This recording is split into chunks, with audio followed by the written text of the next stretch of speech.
കേന്ദ്ര ബഡ്ജറ്റിൽ കേരളത്തിന് കടുത്ത അവഗണനയെന്നാരോപിച്ച് കോൺഗ്രസ് മൂവാറ്റുപുഴ ബ്ലോക്ക് കമ്മിറ്റിയുടെ ആഭിമുഖ്യത്തിൽ പ്രതിഷേധ റാലി സംഘടിപ്പിച്ചു.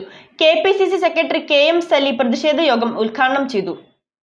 കേന്ദ്ര സർക്കാർ ബജറ്റിൽ കേരളത്തെ പൂർണ്ണമായും അവഗണിച്ചുവെന്നാരോപിച്ചാണ് ബ്ലോക്ക് കോൺഗ്രസ് കമ്മിറ്റിയുടെ നേതൃത്വത്തിൽ പ്രതിഷേധ റാലി സംഘടിപ്പിച്ചത്. KPCC സെക്രട്ടറി KM സലീം പ്രതിഷേധം ഉദ്ഘാടനം ചെയ്തു.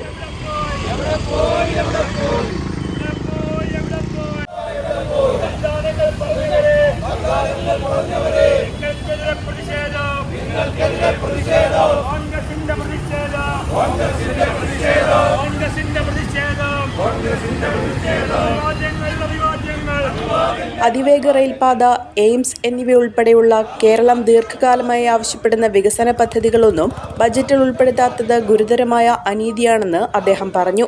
ഇന്ത്യ രാജ്യത്തിൻ്റെ സുരക്ഷയെ സംബന്ധിച്ച് പ്രസംഗിക്കുവാൻ ഇന്ത്യയിലെ പ്രതിപക്ഷ നേതാവ് ശ്രീ രാഹുൽ ഗാന്ധി എഴുന്നേറ്റപ്പോൾ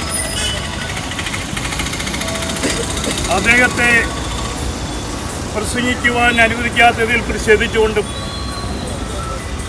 അതുപോലെ കേന്ദ്ര ബഡ്ജറ്റ് അവതരിപ്പിച്ചപ്പോൾ ഒട്ടനവധി വാഗ്ദാനങ്ങൾ ബഡ്ജറ്റ് അവതരിപ്പിക്കുന്നതിന് മുമ്പ് കേരളത്തിലെ ജനങ്ങൾക്ക് നൽകിയിരുന്നുവെങ്കിലും ആ വാഗ്ദാനങ്ങളെല്ലാം പാഴാക്കിക്കൊണ്ട് പാഴ്വാക്ക് മാത്രമാണ് എന്നുള്ളത് ബഡ്ജറ്റ് അവതരിപ്പിച്ചപ്പോൾ മനസ്സിലായി.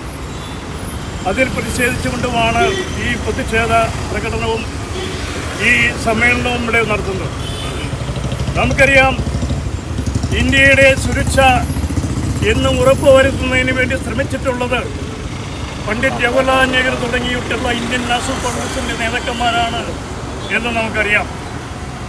ഇന്ത്യ ചൈനീസ് അതിർത്തിയിൽ ചൈനീസിൻ്റെ ടാങ്കുകൾ ഇന്ത്യയുടെ അതിർത്തി ലംഘിച്ച് മുന്നോട്ട് നീങ്ങിയപ്പോൾ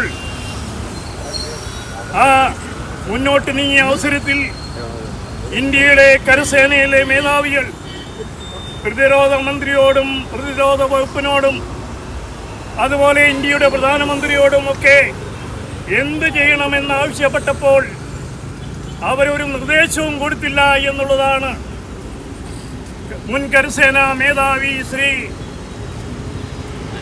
നരവൻ അദ്ദേഹത്തിൻ്റെ പുസ്തകത്തിൽ പറഞ്ഞിട്ടുള്ളത്.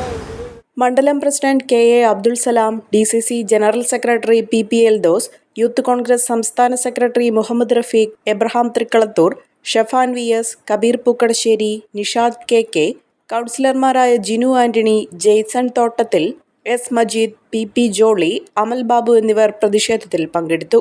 അഹല്യയിലെ വിദഗ്ധരായ ഡോക്ടർമാരുടെ ചികിത്സ കൊണ്ട് എനിക്ക് എന്റെ കാഴ്ചശക്തി പൂർണ്ണമായും തിരിച്ചു കിട്ടി. ഇപ്പൊ എനിക്ക് ഈസിയായി വായിക്കാം. നേത്ര സംരക്ഷണത്തിന് നമ്മുടെ Ahalya. Ahalya foundation eye hospital, കേരളത്തിൽ എല്ലായിടത്തും.